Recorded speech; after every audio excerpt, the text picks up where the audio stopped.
Brianna Wu went into hiding over the weekend. She felt she had to after receiving death threats like these. You just made a blank game nobody liked. That's it. Nobody will care when you die. And this one, I hope you enjoy your last moments alive on this earth. You did nothing worthwhile with your life. There were also tweets so graphic we can't show them to you. It's all part of what's being called GamerGate, a shocking debate about sexism in the gaming industry that you might not have heard of, but that has already spawned 1 million tweets and counting to the GamerGate hashtag. It's an online battle of the sexes over how gamers are portrayed and the sometimes violent reaction to women who speak out. Eric Johnson writes about the video game industry for Recode. And Eric, explain how the GamerGate began. Right. So from the beginning, GamerGate supporters have claimed that this is about journalistic ethics and about supposed corruption in the gaming industry.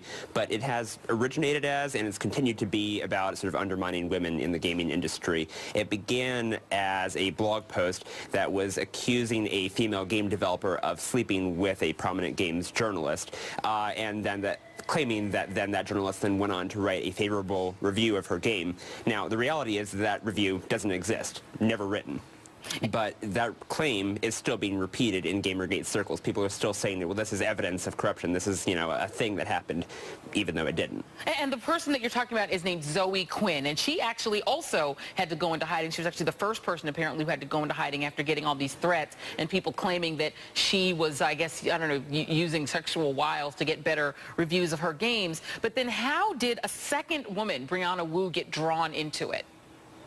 Sure. So it's been sort of an ongoing thing for coming up on 2 months now, this sort of online debate, this hashtag campaign.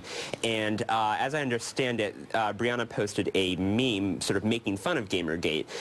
She had tweeted some things sort of exposing some of the problems with the internal logic of GamerGate, and someone made an online meme out of it where it's a funny picture with text over it, sort of like a lolcat.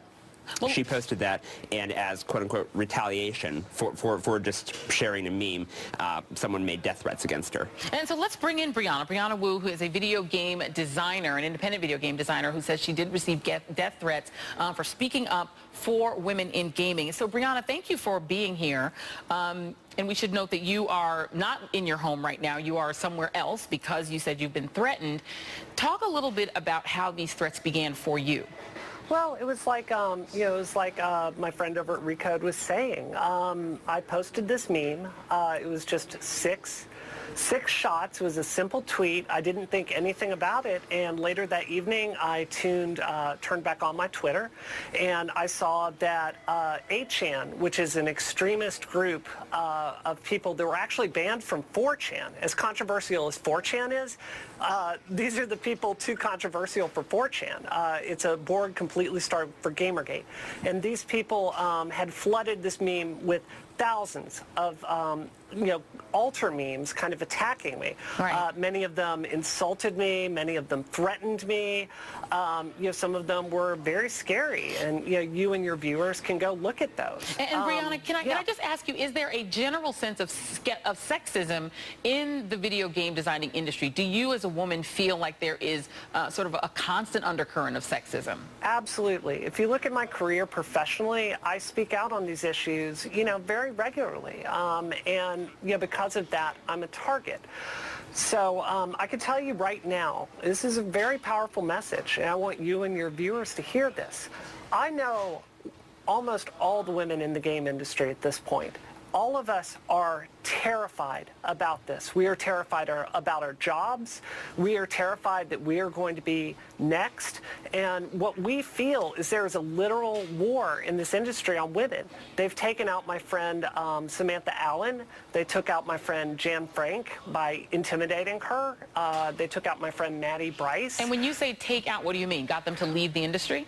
Absolutely. Bullied to the point that you say, hey, I have other career opportunities. Right. I'm going to go work somewhere else. You know, I'm a software engineer. I can work in different industries other than this one.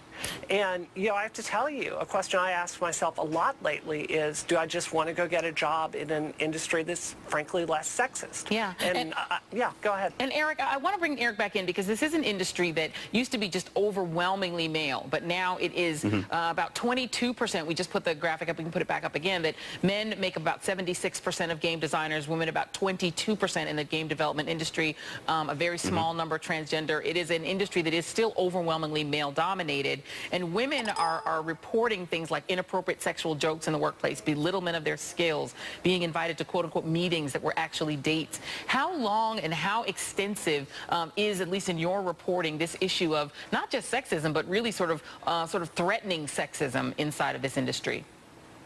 I mean, it's been a long, bubbling under the surface, but this has been happening for a long time. There's been some really interesting writing online about, especially in the consumer culture, the gamer culture, about sort of the roots of why people are lashing out at women, at these groups that are now having an increasing voice in the industry.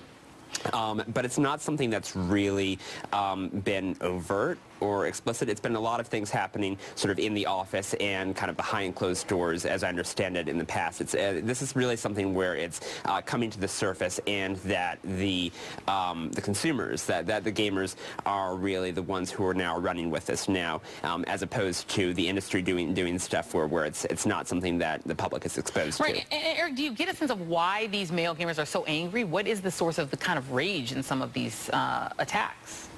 So I'm cribbing from some very good writing online that I've been reading about this, but there's a really interesting theory that in the past, nerd culture and gamer culture, it was marginalized. It was considered, you know, this geeky thing, these losers in their basement, and that the culture got stronger because they rejected outsiders. They rejected the people who told them they were wrong. And now games are this huge industry, and a huge amount of money represented here, and now it's a much bigger group than it used to be.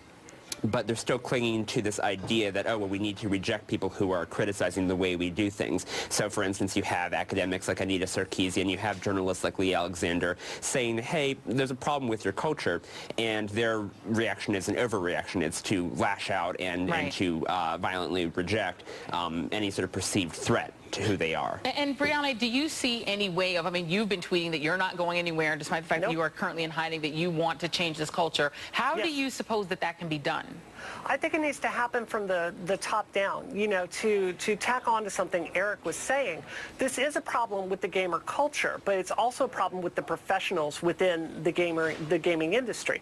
If you look at IGN and Giant Bomb, these are sites that are predominantly run by men, and they are choosing to not cover what's happening to women in the industry. If you look at the industry's hiring practices as a whole, they are tilted very severely against women. You just gave the stat that 22% of the people in this industry are women. But I have to tell you, there's a deeper story than that, because many of those roles are in marketing. You know, in tech as a whole, women make up a little bit more than 20% of programmers.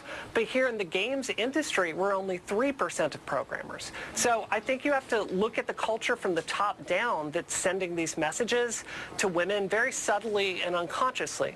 You are not welcome here. This is a boys' club. You know, this is our turf.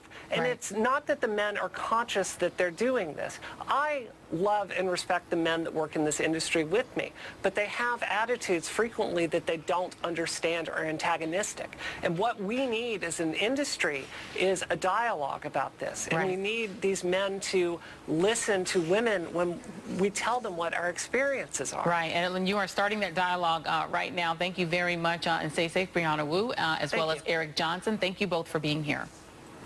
And we'll be right back.